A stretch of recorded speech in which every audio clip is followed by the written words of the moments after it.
Question I, if the area of the triangle with vertices 4, 0, 1, 1, 3a be 2 unit, then find the value of a. Area निकालने को हम लोग जानते हैं. Area निकालने के लिए हमने डायरेक्ट एक मेथड बताया था. फार्मूला भी आप यूज़ कर सकते हैं. 1/2 4 0. एरिया वाले वीडियो लेक्चर में जाकर के देख सकते हैं एरिया कैसे निकालना है. 3a और जिस पॉइंट से शुरू किया उस पर ख़त्म भी करना है, तो 4 0 पे ख़त्म हो गया. अब यहाँ पर इसको इससे मल्टीप्लाई करेंगे, इसको इससे मल्टीप्लाई, इसको इससे मल्टीप्लाई कर देंगे, तो ये हो जाएगा 1/2 और क्या हो गया 4 प्लस a प्लस, देखो 1 इंटू ए हो गया और 3 इंटू 0 हो गया 0, और फिर माइनस लगा करके फिर नीचे से डायगनली मल्टीप्लाई करना शुरू कर देंगे इस तरीके से.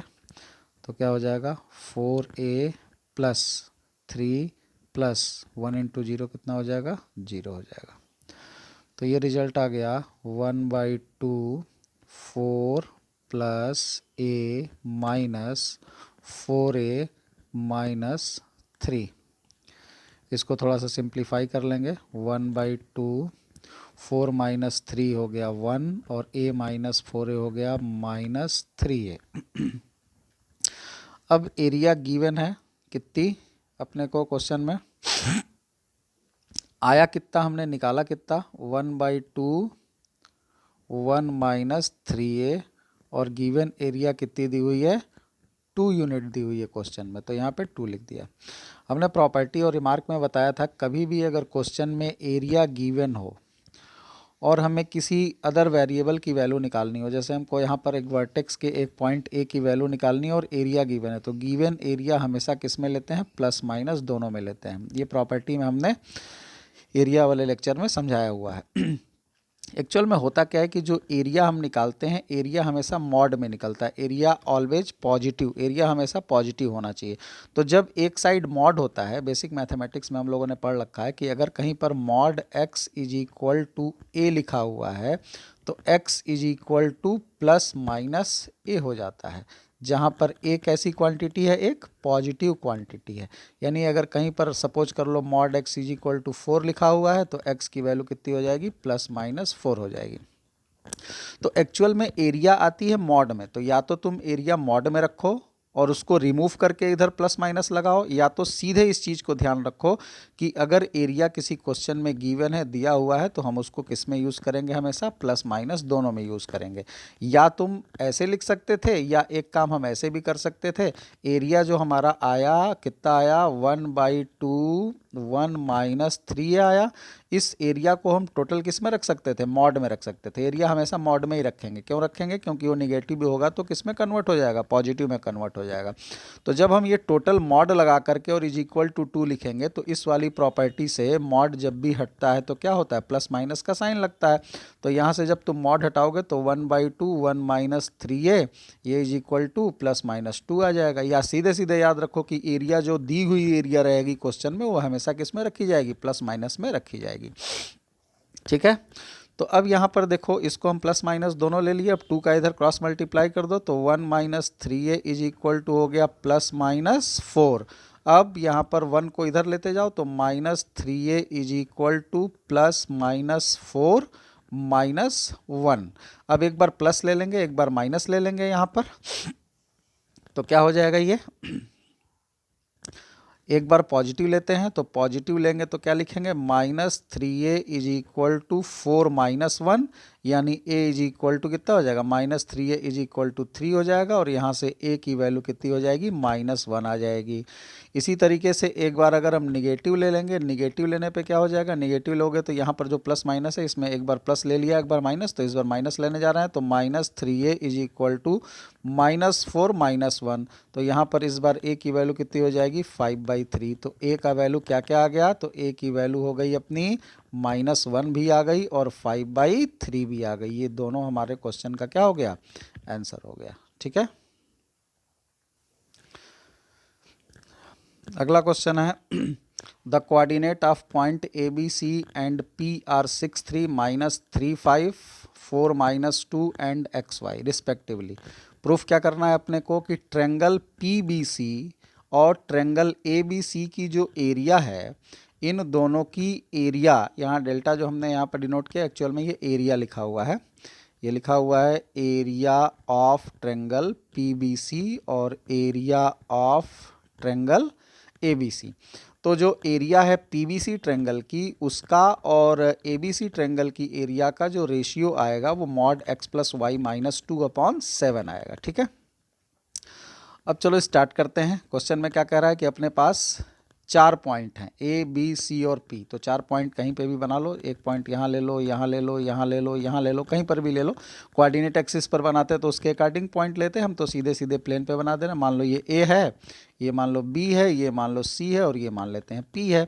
ए का कोऑर्डिनेट क्वेश्चन में दिया हुआ है 6 3, बी का कोऑर्डिनेट क्वेश्चन में दिया हुआ है -3 और 5, सी का कोऑर्डिनेट दिया हुआ है 4 -2 और पी का कोऑर्डिनेट दिया हुआ है XY। ठीक, अब यहाँ पर अगर हम इन सभी पॉइंट्स को आपस में इस तरीके से ज्वाइन कर दें तो अपने पास ट्रेंगल क्या बना, एक ट्रेंगल ABC बन गया और एक ट्रेंगल PBC बन गया। तो क्वेश्चन में हमसे कह रहा है कि एरिया ऑफ ट्रेंगल PBC, तो सॉल्यूशन लिखते हैं इसका। एरिया क्या होगा PBC का, तो एरिया ऑफ ट्रेंगल PBC अगर हम फाइंड करें तो एरिया निकालने का तरीका हमने आपको बता रखा है 1/2 PBC, तो P अपने को पता है कितना XY, B कितना है -3 5, C पता है 4 -2 और हमने एरिया निकालने का तरीका आपको बताया था ये मेथड कि जिस पॉइंट से शुरू किया जाता है उसी पे ख़त्म कर दिया जाता है।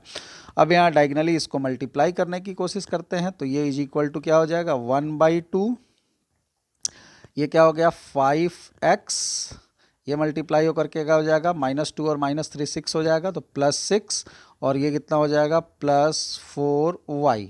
ठीक है, और फिर माइनस, अब यहाँ पर नीचे से डायगनली मल्टीप्लाई करना शुरू कर देंगे तो कितना हो जाएगा -2x, इसका इसमें मल्टीप्लाई कर दिया तो +20 और इसका इसमें मल्टीप्लाई कर दिया तो -3y। ठीक है, तो ये कितना आ गया, थोड़ा सिंप्लीफाई करो इसको, तो ये हो जाएगा 1/2, ये हो जाएगा 5x और ये माइनस माइनस प्लस हो जाएगा तो 5 और ये कितना हो जाएगा 7x हो जाएगा। फिर यहाँ पे 4y है और ये माइनस अंदर जाएगा तो 4y और 3y फिर से कितना हो जाएगा 7y हो जाएगा। यहाँ पर अपने पास कितना है 6 है और ये कितना हो जाएगा -20, तो 6 - 20 कितना हो जाएगा -14 हो जाएगा। इसमें से हम कॉमन ले सकते हैं कुछ, 7 कॉमन ले लेते हैं, तो 7 कॉमन ले लेंगे तो हो जाएगा 7/2 x प्लस वाई -2। अभी हमने आपको पीछे बताया जस्ट इसके पहले वाले क्वेश्चन में कि एरिया हमेशा पॉजिटिव होनी चाहिए। ठीक है, अब यहाँ पर जो x प्लस वाई -2 आया, ये क्वांटिटी पॉजिटिव है या निगेटिव हमें ये पता नहीं है, क्योंकि अगर ये न्यूमेरिकल वैल्यू होती तो न्यूमेरिकल वैल्यू में तो हमको पता चल जाता 2 कैसी क्वांटिटी है पॉजिटिव और -2 निगेटिव, 4 कैसी क्वांटिटी है पॉजिटिव, -4 कैसी क्वांटिटी है निगेटिव।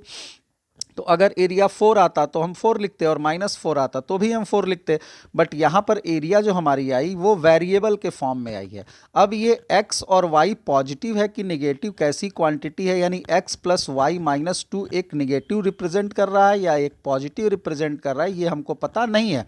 और एरिया लिखने का पैटर्न क्या है कि एरिया को हमेशा मॉड में लिखा जाता है, हमेशा पॉजिटिव होनी चाहिए। तो इस क्वांटिटी को पॉजिटिव बनाने का एक सिंपल सा तरीका क्या है, हम इसको सिंपली डायरेक्ट लिख सकते हैं area of triangle PBC should be 7/2, mod में लिख देंगे x प्लस वाई -2। मॉड में क्यों लिख दिया, 7/2 तो पॉजिटिव है दिख रहा है अपने को, but x plus y -2 may be positive और may be negative, but area always with positive sign, इसलिए हमने यहाँ पर क्या लगा दिया मॉड अप्लाई कर दिया। मॉड अप्लाई कर देने का मतलब ये अब कैसी क्वांटिटी हो गई, एक पॉजिटिव क्वांटिटी हो गई, क्योंकि ये एरिया को रिप्रेजेंट कर रहा है।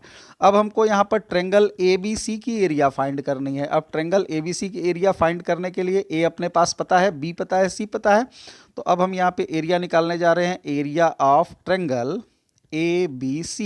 अब ABC ट्रेंगल की एरिया निकालने के लिए क्या करेंगे 1/2, वही मेथड अप्लाई कर दो। A का कोऑर्डिनेट सबसे पहले लिखो, A का कोऑर्डिनेट 6 3 है तो 6 3 लिख दिया, फिर B का -3 5 हो गया, C का 4 -2 और जिससे स्टार्ट किया था उससे इसको क्लोज भी कर देंगे। इसको सिंप्लीफाई किया 1/2, अब यहाँ पे डायगनली मल्टीप्लाई कर देंगे इसको, तो ये कितना हो जाएगा 30 और ये +6 हो जाएगा और ये कितना हो जाएगा 12 हो जाएगा, माइनस, अब नीचे से डायरेक्टली मल्टीप्लाई करना स्टार्ट करेंगे तो ये कितना हो जाएगा, -12 हो जाएगा, इसमें इसका मल्टीप्लाई करेंगे तो +20 हो जाएगा, और इसका इसमें मल्टीप्लाई करेंगे -9 हो जाएगा। अब इसको सिंप्लीफाई करो, 1/2, 36 और 12 कितना हो जाएगा, 48, और यहाँ माइनस अंदर वाले को सिंप्लीफाई कर लेते हैं, ये कितना हो गया, -12 और -9, ये -12, ये -21 हो गया, -21 और +20, -1, और बाहर एक माइनस है तो कितना हो जाएगा, +1 हो जाएगा। वैल्यू कितनी आ गई, 49/2 आ गई। यहाँ मॉड लगाने की जरूरत नहीं है, क्यों जरूरत नहीं है, क्योंकि 49/2 एक पॉजिटिव क्वांटिटी है, ठीक है। अगर ये निगेटिव क्वांटिटी होती तो हम सीधे सीधे इसको प्लस बना लेते हैं, यहाँ मॉड ही इसको पॉजिटिव बनाने की कोशिश कर रहा है, इसलिए मॉड वहाँ पे छोड़ देंगे, वहाँ मॉड जरूरी है। यहाँ पर निगेटिव रहता तो भी 49/2 लिख देते, मॉड लगाने की जरूरत नहीं थी, और प्लस होता तो प्लस में ही रहता। अब हमको यहाँ पे फाइंड क्या करना है, क्वेश्चन में दोनों एरिया का रेशियो फाइंड करना है, डिवाइड कर देना है। तो अब सिंपली इसको डिवाइड कर दो, तो यहाँ पर हो जाएगा area of triangle PBC divided by area of triangle ABC is equal to, इसकी एरिया अपने को पता है कितनी है, 7/2 mod x plus y -2 divided by 49/2, और यहाँ 2 से 2 कैंसिल हो जाएगा, और 7 से ये 49 भी कैंसिल हो जाएगा, तो हो जाएगा x प्लस वाई -2 मॉड में, और डिवाइडेड बाई क्या नीचे बचेगा, 7 से 49 7 टाइम्स कटेगा, तो डिवाइडेड बाई 7, यही हमारा क्या हो गया, रिजल्ट हो गया, तो प्रूव्ड, ठीक है।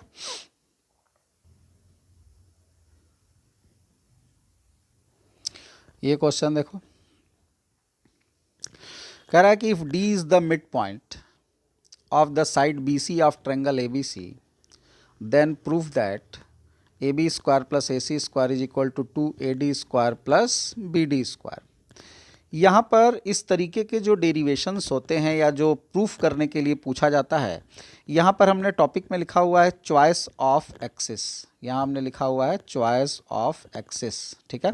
हम यहाँ पर आपको 3-4 क्वेश्चन कुछ ऐसे कराएंगे जिसमें आपको कुछ चीज़ें समझाने की कोशिश करेंगे, उसको अगर समझ के रखोगे तो इस तरीके के क्वेश्चन काफ़ी आसान हो जाएंगे।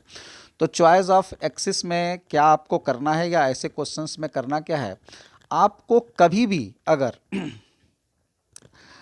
सिंपली याद रखो, 2 परपेंडिकुलर लाइन बोले, किसी भी क्वेश्चन में अगर 2 परपेंडिकुलर लाइन बोले और एक्सिस के बारे में कुछ ना बोला गया हो, तो आप उन दोनों परपेंडिकुलर लाइन को एक्स एक्सिस और वाई एक्सिस सपोज कर सकते हो, ठीक है। दोनों परपेंडिकुलर लाइन तो X axis Y axis perpendicular होता है, तो तुम लाइन को कैसी मान लो, एक्स एक्सिस और वाई एक्सिस। तो चॉइस ऑफ एक्सिस यहाँ पर मेरे बताने का मतलब ये है कि कुछ चीज़ें अपने आप से आप सपोज करके क्वेश्चन को सिंपली सॉल्व कर सकते हो। जैसे यहाँ कह रहा है कि डी मिड पॉइंट है किसका, BC का, ठीक है, और ABC एक ट्रायंगल है, हमको ये प्रूफ करना है। यहाँ पर कोऑर्डिनेट में हम लोग कैसे इन सब चीज़ों को प्रूफ करते हैं, उसका तरीका क्या है, हम लोग यहाँ पर ये सब चीज़ें धीरे धीरे प्रैक्टिस से आपको समझ में आ जाएंगी। तो कभी भी इस तरीके का क्वेश्चन हो तो हमको यहाँ पर B और C क्या है, एक ट्रायंगल का पॉइंट B और C, और D उसका मिड पॉइंट है। तो तुम एक काम करो, एक्स एक्सिस और वाई एक्सिस खुद से चूज कर लो, ठीक है, और यहाँ पर B ले लो और यहाँ पर C ले लो, और B और C ऐसा सेलेक्ट कर लो कि D तुम्हारा यहाँ बीचों बीच में आ जाए, D। अब D तुमने यहाँ पर बीचों बीच में ले लिया तो D क्या हो गया, ओरिजिन हो गया, BC का मिड पॉइंट है। अब रहा A, तो A को कहाँ बनाते हैं, तो A तुम कहीं पर भी बना लो, A को तुम यहाँ पर भी बना सकते हो, यहाँ पे भी बना सकते हो, इस पे नहीं लेंगे क्योंकि एक जनरल डेरिवेशन करना है अपने को, ठीक है। अब B और C का मिड पॉइंट है D, तो D से जितनी दूर C है उतनी दूर B है, तो खुद से एक कोऑर्डिनेट सपोज कर लो, इसको मान लेते हैं A0 और इसको मान लेते हैं -A और 0। क्यों, क्योंकि D से जितनी दूर C है, मान लो A यूनिट के डिस्टेंस पे है, तो उतना ही ये भी होगा, क्योंकि ये वाली डिस्टेंस और ये वाली डिस्टेंस बराबर है। A को हम कुछ भी सपोज कर लेते हैं, अल्फा बीटा टाइप का। अब यहाँ पर ये ट्रायंगल बन गया मेरा ABC, ठीक, और D हमको पता चल गया यहाँ पे। अब क्या प्रूफ करना है, देखो हमको प्रूफ करना है A B square plus A C square is equal to 2AD square plus BD square. अब हमको ए बी निकालना आसान आगे हो गया। कैसे? ए का कोऑर्डिनेट हमको पता है, बी का कोऑर्डिनेट पता है, दोनों के बीच की डिस्टेंस निकाल देंगे तो ए बी आ जाएगा। ए और सी दोनों पता है, दोनों के बीच की डिस्टेंस निकाल देंगे, ए सी आ जाएगा। ए भी पता है और डी भी पता है, तो ए और डी दोनों पता है, तो ऐसी स्थिति में हम ए और डी के बीच की डिस्टेंस निकाल देंगे तो ए डी आ जाएगा। बी और डी के बीच की डिस्टेंस हमको पता ही है, बी से डी की डिस्टेंस कितनी है, ए यूनिट है।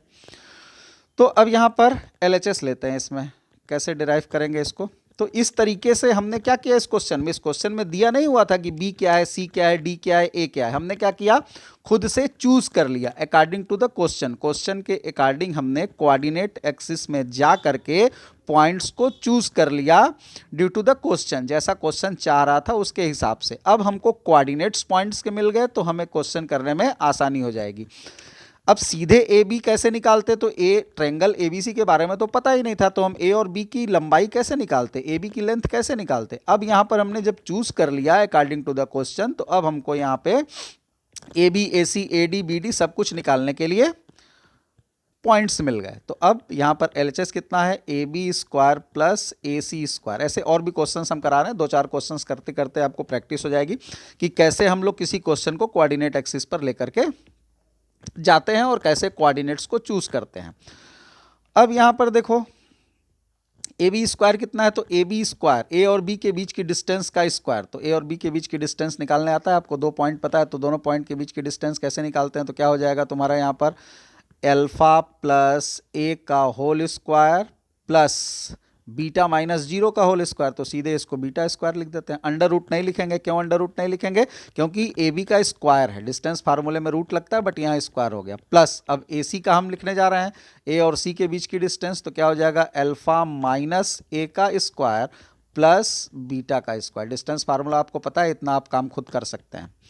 अब यहाँ पे alpha square plus a square plus 2a alpha plus alpha square plus a square minus 2a alpha और बीटा स्क्वायर यहाँ पे है, तो प्लस हमने क्या लिख दिया, 2 बीटा स्क्वायर लिख दिया। ये वाली क्वांटिटी और ये वाली क्वांटिटी एक दूसरे से कैंसिल हो गई, तो यहाँ पर क्या बचा, 2 alpha square plus 2a square plus 2 beta square. हम इसमें से 2 कॉमन ले लेते हैं, तो क्या हो जाएगा alpha square plus a square plus beta square. ये अपना LHS आ गया। ठीक है, अब हम RHS यहाँ पे देखते हैं। RHS क्या है, तो RHS 2 टाइम्स है AD square plus BD square.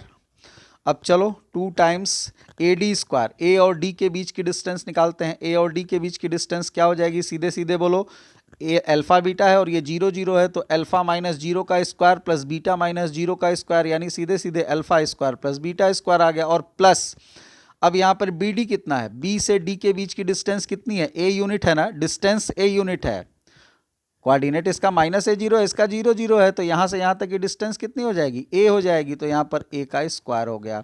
तो अब देखो तुम्हारा यहाँ पर LHS और RHS इक्वल हो गया क्या, यहाँ देखो LHS की वैल्यू भी आई थी 2 alpha square a square plus beta square, और RHS की वैल्यू भी कितनी आ गई, 2 alpha square beta square plus a square. और इतनी आसानी से ये सिंप्लीफाई कैसे हो गया, क्योंकि हमने यहाँ पर कोऑर्डिनेट को due to the question suppose कर लिया था। ऐसे ही हम लोग क्वेश्चंस में कोऑर्डिनेट सपोज करके क्वेश्चंस को करेंगे। कुछ और भी क्वेश्चन हम इसी पैटर्न पे देखते हैं।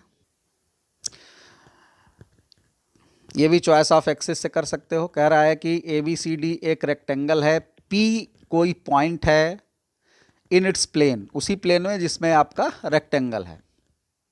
तो प्रूफ करना है PA square plus PC square is equal to PB square plus PD square. ठीक है, कह रहा है कि ABCD एक रेक्टेंगल है और P कोई भी पॉइंट है उस प्लेन में।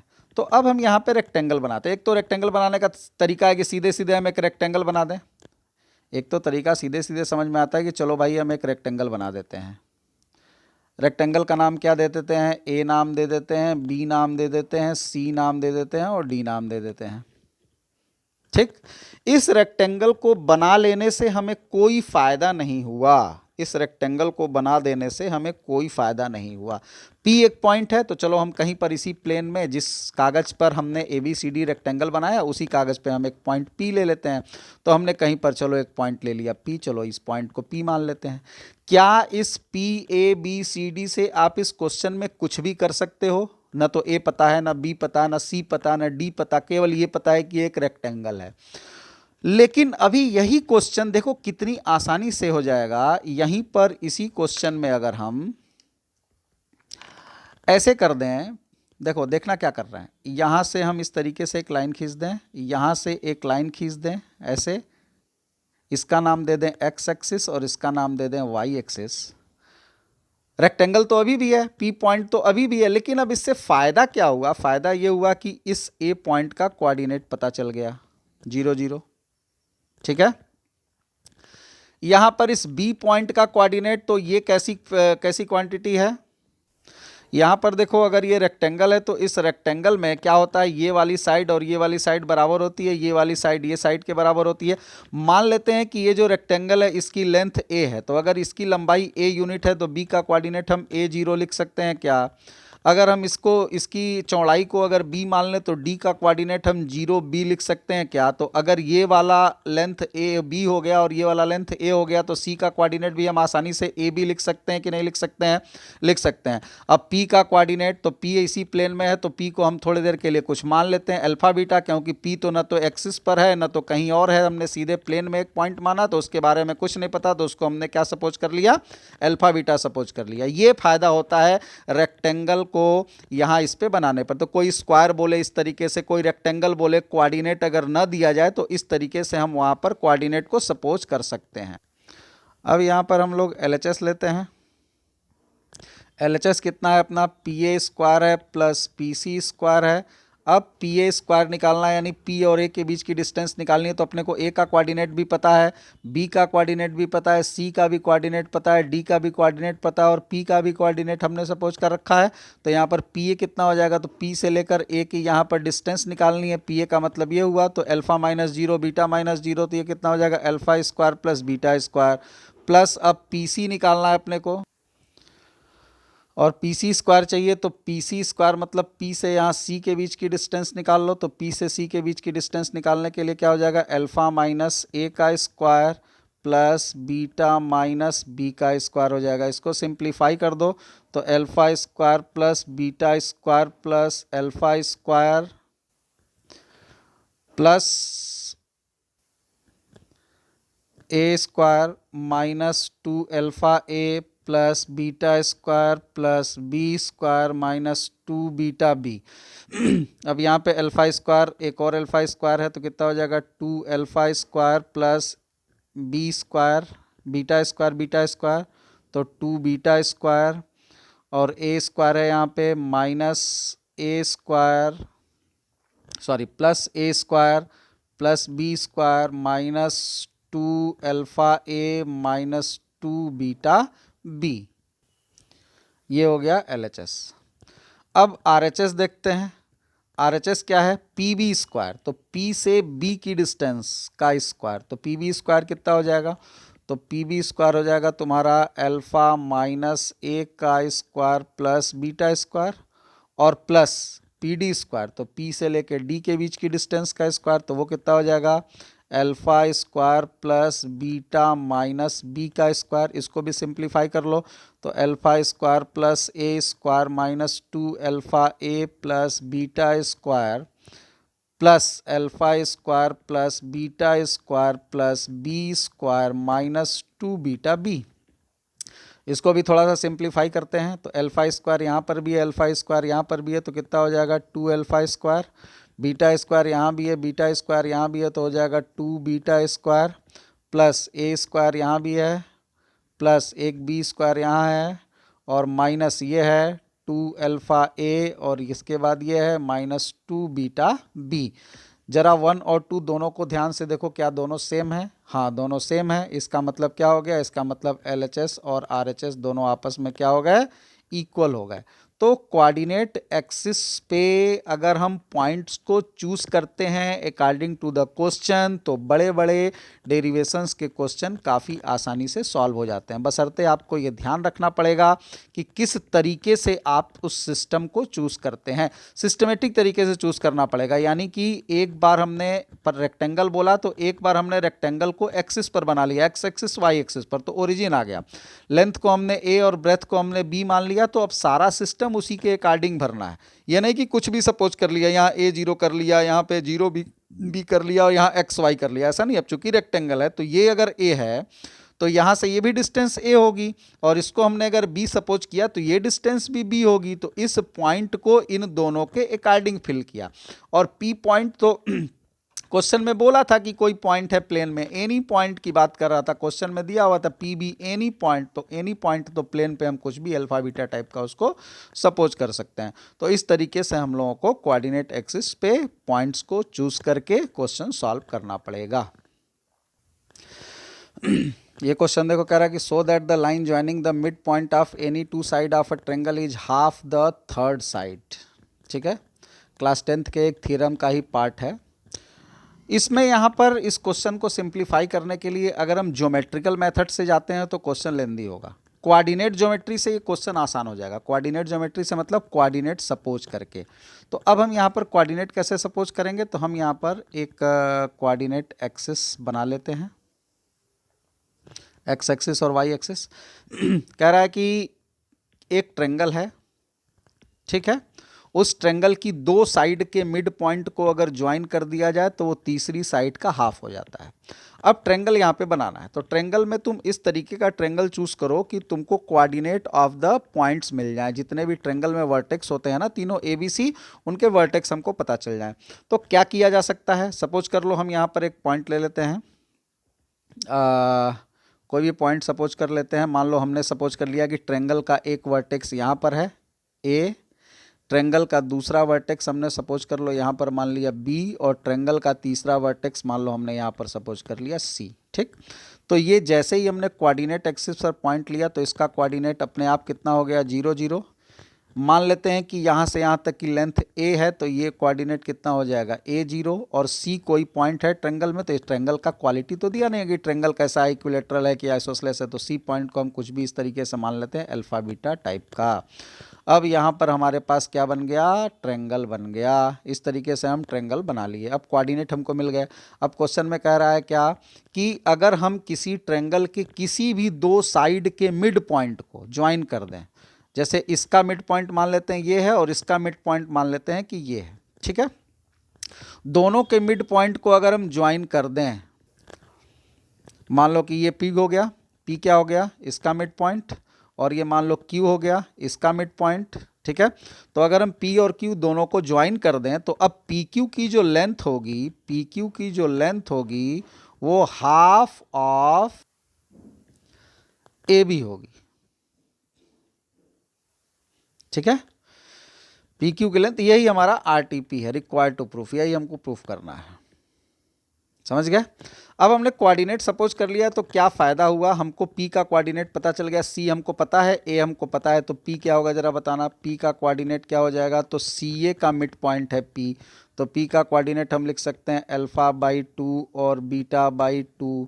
ऐसे ही क्यू का कोऑर्डिनेट हम क्या लिख सकते हैं कि क्यू क्या है, ए बी सी का मिड पॉइंट है, तो बी सी का मिड पॉइंट है मतलब अल्फा प्लस ए बाई 2 और बीटा प्लस 0/2 यानी बीटा बाई 2। मिड पॉइंट हमने सेक्शन फार्मूले में बताया था कैसे निकालते हैं, इसका x जोड़ के बाई 2, इसका y जोड़ के बाई 2, फिर इसका x जोड़ के बाई 2, फिर इसका y जोड़ के बाई 2। तो p का कोऑर्डिनेट आ गया, q का कोऑर्डिनेट आ गया, p और q दोनों का कोऑर्डिनेट आ गया, तो अब हम पी क्यू की लेंथ निकाल सकते हैं। तो पी क्यू की लेंथ कितनी हो जाएगी, तो अंडर रूट में होगा फार्मूला, डिस्टेंस फार्मूला लगाओ, तो क्या हो जाएगा तुम्हारा पी क्यू का डिस्टेंस, पी और क्यू के बीच की डिस्टेंस, तो क्या हो जाएगा alpha by 2 minus alpha plus A by 2 का whole square plus beta by 2 minus beta by 2 का होल स्क्वायर। ठीक है, अब सीधे इसको क्या लिख सकते हैं, ये अंदर लिखा हुआ है, ये अंडर रूट में, इसको हम लिख सकते हैं अल्फा बाई 2 माइनस, इसी को ब्रेक कर दो, इसको भी हम क्या लिख सकते हैं, अल्फ़ा बाई टू, अलग अलग इसको 2 से डिवाइड कर दो और ये प्लस क्या हो जाएगा, बाहर वाला माइनस जाएगा तो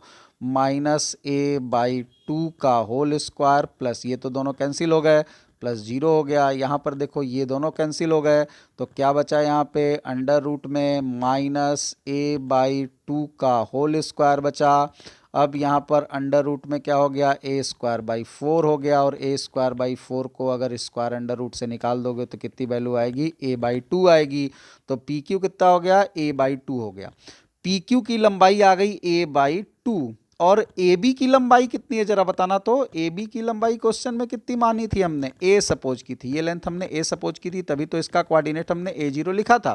तो यहाँ पर ए बी का कोऑर्डिनेट, ए बी का लेंथ कितना हो जाएगा, ए हो जाएगा। अब ए बी की लेंथ ए है और पी क्यू की लेंथ ए बाई 2 है, तो क्या इसको देख करके ऐसा नहीं दिखाई दे रहा है कि हम यहाँ लिख सकते हैं P Q is equal to a के प्लेस पे क्या लिख सकते हैं, ए बी लिख सकते हैं।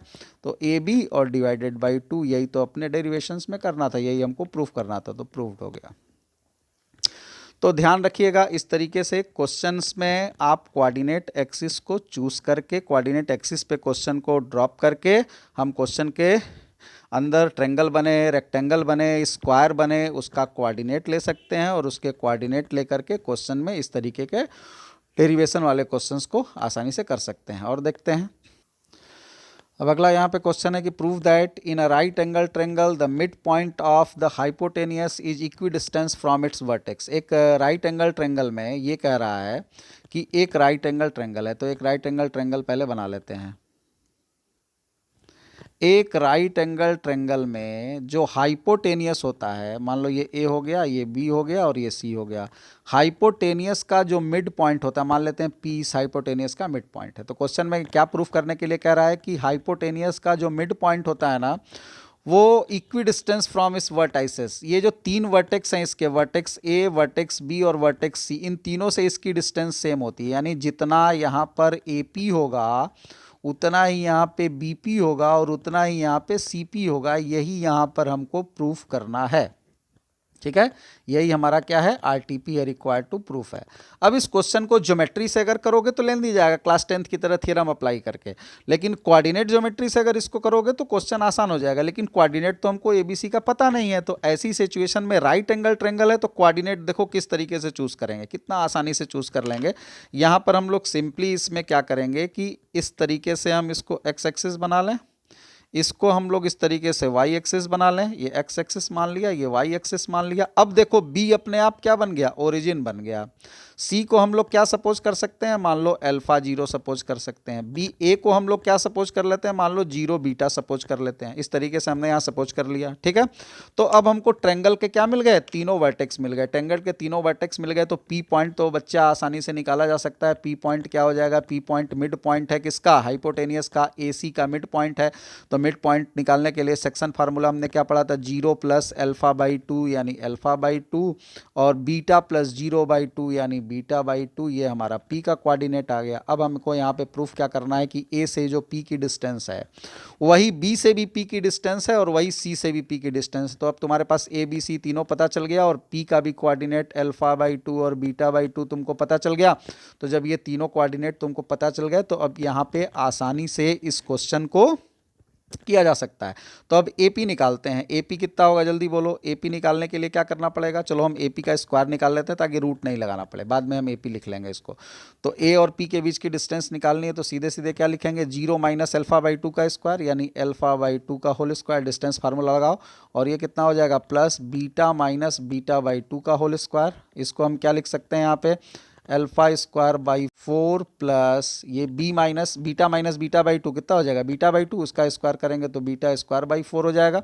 तो वैल्यू क्या हो जाएगी, alpha square plus beta square by 4। ये किसकी वैल्यू आ गई, AP स्क्वायर की वैल्यू आ गई। ऐसे ही BP अगर निकालोगे तो BP स्क्वायर की वैल्यू कितनी हो जाएगी, B से लेकर P की, तो ये तो ओरिजिन है 0 0 और ये अल्फा बाई 2 बीटा बाई, दोनों के बीच की डिस्टेंस निकालो तो अल्फा बाई 2 का स्क्वायर प्लस बीटा बाई 2 का स्क्वायर, तो सीधे सीधे ये कितना हो गया, alpha square plus beta square by 4। देखो जो ये आया था वही ये भी आ गया। और इसी तरीके से हम यहाँ पर CP भी निकाल सकते हैं। तो CP निकालेंगे तो क्या हो जाएगा, C से लेके P की डिस्टेंस, तो अल्फा माइनस अल्फा बाई 2 का स्क्वायर, इसका भी होल स्क्वायर कर दो और प्लस बीटा बाई 2 का होल स्क्वायर, यहाँ अल्फा माइनस अल्फा बाई 2 कितना हो जाएगा, अल्फा बाई 2, तो ये वैल्यू हो जाएगी अल्फा स्क्वायर बाई 4 और ये वैल्यू हो जाएगी बीटा स्क्वायर बाई 4, तो ये हो गया alpha square plus beta square by 4।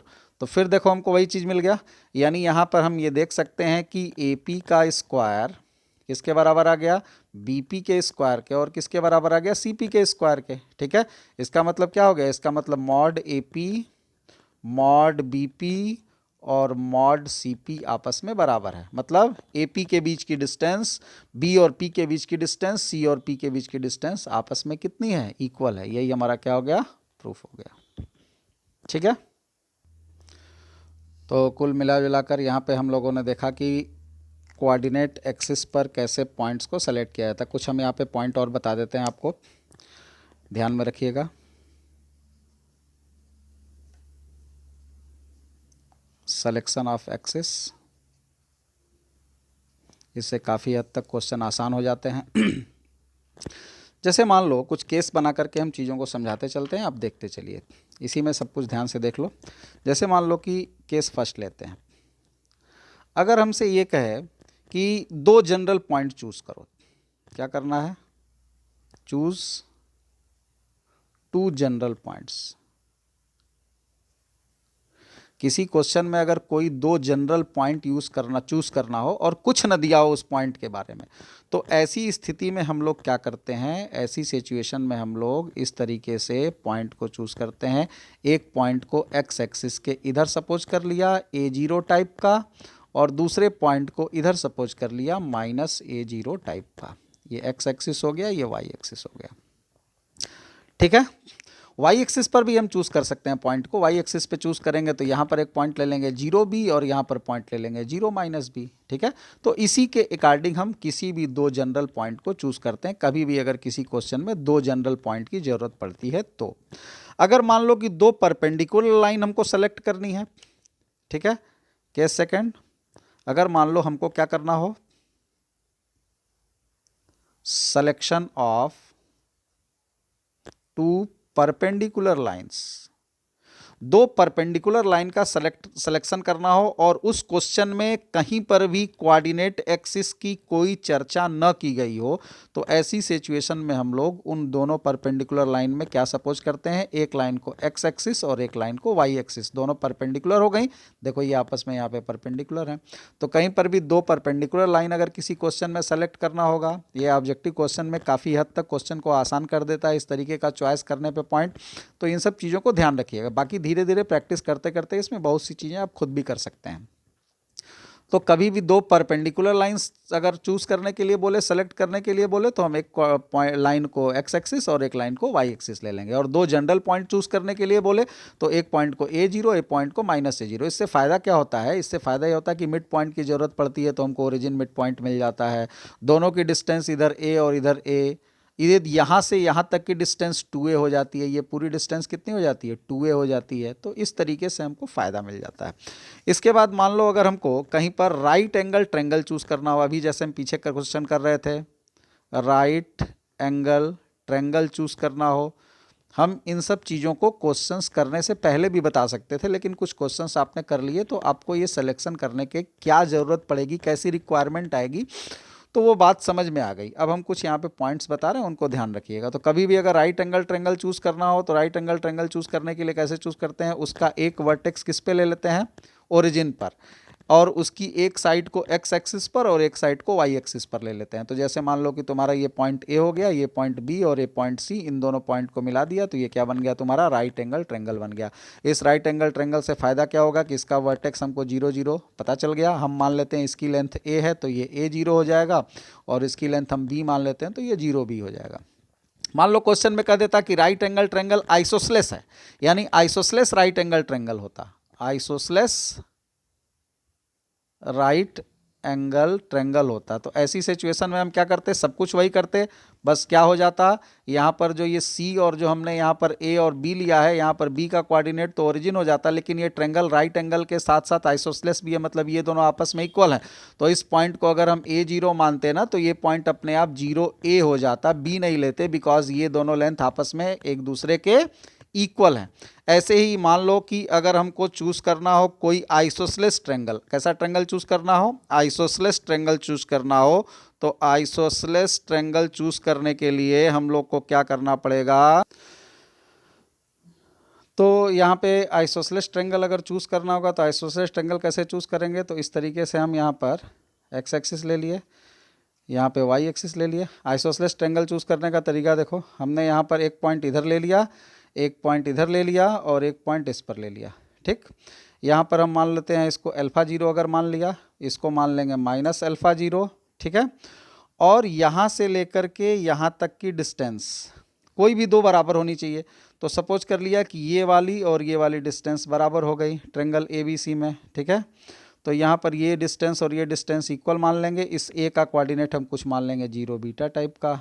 ठीक है, अब ये अगर माइनस अल्फा जीरो और ये अल्फा जीरो और ये 0 बीटा है, तो तुम देखो यहाँ से इसकी जितनी डिस्टेंस होगी यहाँ से उसकी भी उतनी ही डिस्टेंस होगी। तो ये ट्रायंगल कैसा ट्रायंगल हो गया, आइसोसेलेस ट्रायंगल हो गया।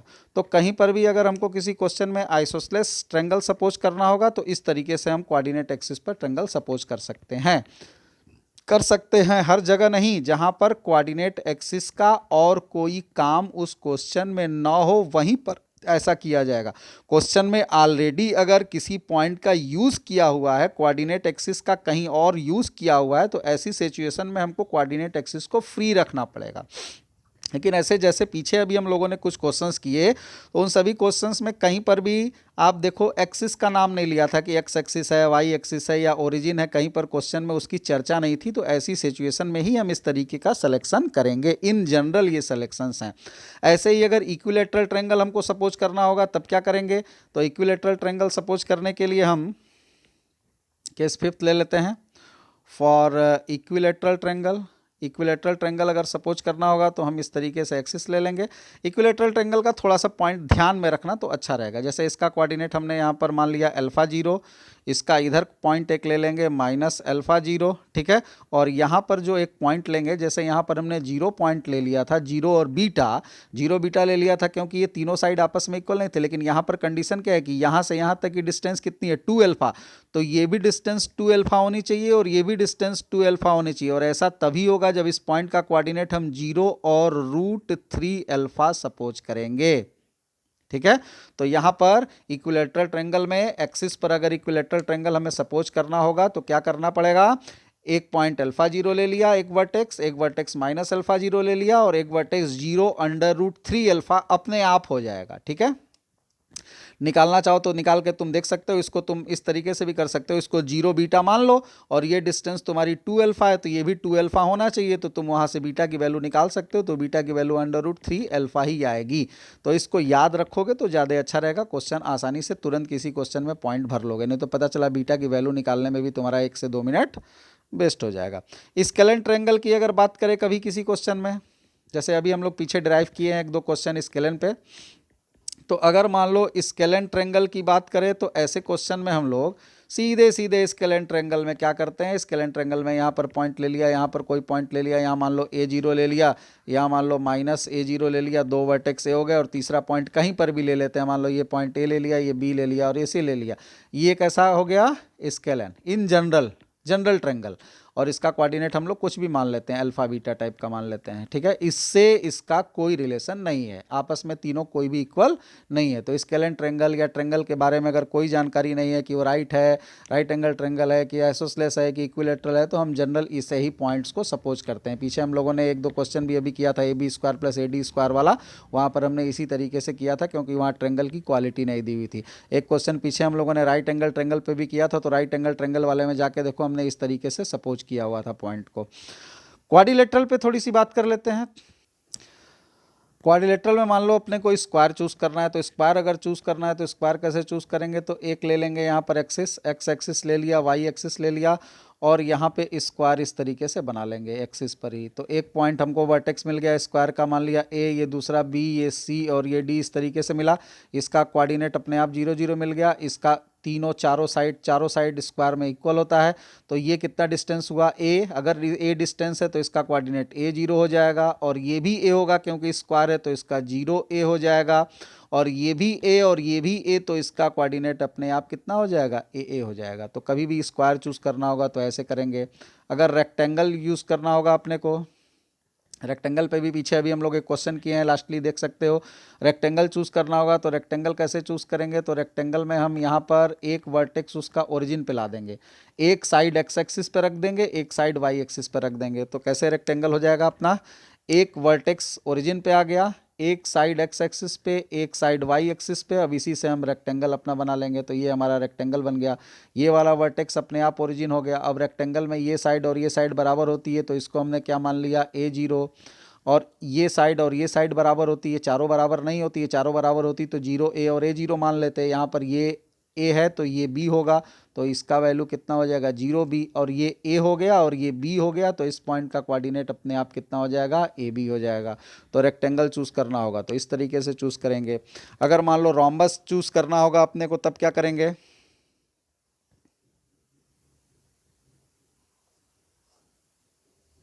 रोम्बस अगर कभी अपने को चूज करना होगा तो रोम्बस चूज करने का सबसे अच्छा तरीका क्या होता है, ध्यान में रखो इन सब चीज़ों को।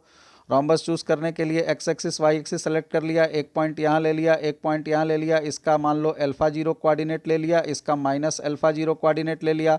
रोम्बस की क्वालिटी क्या होती है कि यहाँ पर डायगनल्स एक दूसरे के क्या हो सकते हैं, डायगोनल इक्वल नहीं होते और साइड्स आपस में इक्वल होती है। तो यहाँ पर हमने इस तरीके से ले लिया पॉइंट, इस तरीके से पॉइंट ले लिया, ऐसे हम यहाँ पर क्या बना लेंगे, रोम्बस बना लेंगे। ठीक है, इसका कोऑर्डिनेट हम क्या ले लेंगे, 0β, और इसका कोऑर्डिनेट क्या ले लेंगे हम यहाँ पर, 0 और -β। अब देखो तुम डिस्टेंस जब निकालोगे ना, तो ये वाली डिस्टेंस, ये वाली डिस्टेंस, ये वाली डिस्टेंस, ये वाली डिस्टेंस चारों आपस में इक्वल होगी। लेकिन डायगोनल अलग अलग लंबाई के हैं, यहाँ से यहाँ तक की डिस्टेंस 2α होगी और यहाँ से यहाँ तक की डिस्टेंस 2β होगी। ठीक है, अगर इस तरीके से तुम स्क्वायर सपोज कर रहे होते तो इस तरीके से स्क्वायर भी सपोज कर सकते थे, स्क्वायर को भी इस तरीके से सपोज किया जा सकता था। यहाँ यहाँ यहाँ यहाँ 4 पॉइंट लेते, इसको इससे मिलाते, इसको इससे मिलाते, इसको इससे मिलाते, इसको इससे मिलाते, ये स्क्वायर भी हो सकता था। कब स्क्वायर हो जाता, जब ये A0 होता, ये -A0 होता और ये 0A हो जाता और ये 0 -A हो जाता। यानी एक बार तुमने A चूज किया और हर जगह तुमने A के फॉर्म में ही कोऑर्डिनेट फिल कर दिया, तो अब ये क्या बन जाएगा, स्क्वायर। तो इस तरीके से स्क्वायर भी चूज किया जा सकता है। इस ऐसे स्क्वायर चूज करने पे फायदा क्या होगा, ओरिजिन अंदर चला जाएगा, और ऐसे स्क्वायर चूज करने से ओरिजिन इसके वर्टेक्स पर आ जाएगा। तो ये आपका रोम्बस ना होकर के क्या हो जाएगा, स्क्वायर हो जाएगा। ठीक है, अब यहाँ पर अगर मान लो कि हमको रोम्बस के जगह पैरेललोग्राम अगर चूज करना होता, तो पैरेललोग्राम कैसे चूज करते, पैरेललोग्राम अगर चूज करना होता तो पैरेललोग्राम चूज करने के लिए आपको पैरेललोग्राम बनाने आता है। मान लो ये एक्स एक्सिस हो गया, ये वाई एक्सिस हो गया, हम एक पॉइंट इसका कहाँ ले लेते, ओरिजिन पर एक वर्टेक्स, ऐसे हम यहाँ पे पैरेललोग्राम बना सकते हैं। ठीक है, ये पैरेललोग्राम हो गया। मान लो पैरेललोग्राम हो गया PQRS, एक तो वर्टेक्स इसका 0 0 हो गया, एक वर्टेक्स को α0 मान लेते हैं। ठीक है, अब यहाँ पर पैरेललोग्राम में क्या है क्वालिटी इसकी, हमको पता है कि ये वाली साइड और ये वाली साइड इक्वल होती है, ये वाली साइड और ये वाली साइड इक्वल होती है। तो यहाँ पर हम लोग कोऑर्डिनेट R और S का कैसे सपोज कर सकते हैं, तो दिमाग में रख सकते हो, ये तुम्हारा अगर अल्फा जा रहा है तो यहाँ पर देखो ये स्क्वायर का इस पैरेललोग्राम का पार्ट नहीं है, बट ये देखो ये वाला पोर्शन और ये वाला पोर्शन इधर जो हुआ और ये दोनों आपस में इक्वल होंगे क्या, ये वाला पोर्शन एरिया और इस वाले पोर्शन की एरिया आपस में इक्वल होनी चाहिए। तो यहाँ पर जितना पार्ट ये आगे बढ़ेगा उतना ही ये आगे बढ़ा होगा। ठीक है, तो अगर हम यहाँ पर इसको अल्फा सपोज कर लिए और इस पॉइंट का कोऑर्डिनेट अगर हम बीटा ले लें, एक्स कोऑर्डिनेट, मतलब यहाँ से यहाँ तक की डिस्टेंस क्या हो जाएगी, इसका कोऑर्डिनेट कितना हो गया, β0। तो ये अगर β0 हो गया मतलब यहाँ से ये बीटा आ गया है, तो यहाँ से ये भी बीटा आगे जाना चाहिए। तो ये अल्फा तो चल चुका और बीटा ये चल गया, तो इस r के x कोऑर्डिनेट की वैल्यू अल्फा प्लस बीटा हो जाएगी, हो जाएगी। अब इसका अगला कोऑर्डिनेट मान लो हम कुछ मान लेते हैं थीटा टाइप का मान लेते हैं। ठीक है, तो इसका जो कोऑर्डिनेट होगा वो भी कितना हो जाएगा, थीटा हो जाएगा। तो इस तरीके से हम पैरेललोग्राम के पॉइंट सपोज कर सकते हैं, 0 0 α0, और इसको अगर हम बीटा और थीटा सपोज कर लेंगे खुद से, मान लो बीटा थीटा, तो इसका कोऑर्डिनेट कितना हो जाएगा, तो बीटा ये चला, यहाँ से यहाँ तक आने में बीटा चलना पड़ा इसको, और अल्फा और चलना पड़ेगा, क्योंकि जितनी लंबाई इसने यहाँ से यहाँ तक चली है अब उसको यहाँ से यहाँ तक भी चलना पड़ेगा। तो अगर ये अल्फा है तो हमको यहाँ पर भी अल्फा चलना पड़ेगा, ये डिस्टेंस। तो बीटा ये इतना चल चुका था और यहाँ से यहाँ तक अल्फा चला, तो कोऑर्डिनेट अल्फा बीटा आ गया। और इसकी वैल्यू थीटा है तो ये भी थीटा होगी, बिकॉज ये लाइन और ये लाइन आपस में पैरेलल हैं। तो ये एक्स एक्सिस पर, और या तो एक्स एक्सिस के किसी पैरेलल लाइन पर वाई का कोऑर्डिनेट नहीं बदलता है, और वाई एक्सिस के पैरेलल किसी लाइन पर एक्स का कोऑर्डिनेट नहीं बदलता है। तो इस तरीके से पैरेललोग्राम को हम लोग चूज़ कर सकते हैं, ठीक है। हालांकि इस तरीके से पैरेललोग्राम वगैरह चूज़ करने पे क्वेश्चंस बहुत नहीं बनते हैं, फिर भी इन सब चीज़ों को आप ध्यान में रखिएगा। सिलेक्शन ऑफ ट्रायंगल कैसे करेंगे, सिलेक्शन ऑफ क्वाड्रिलेटरल कैसे करेंगे, या सिलेक्शन ऑफ पॉइंट्स कैसे करेंगे किसी भी क्वेश्चन में कोऑर्डिनेट एक्सिस पर जा करके। इससे आपके डेरिवेशंस वाले बहुत सारे क्वेश्चन और IIT JEE में पूछे गए बहुत सारे ऑब्जेक्टिव क्वेश्चन सिंपली सॉल्व किए जा सकते हैं। Okay, thank you.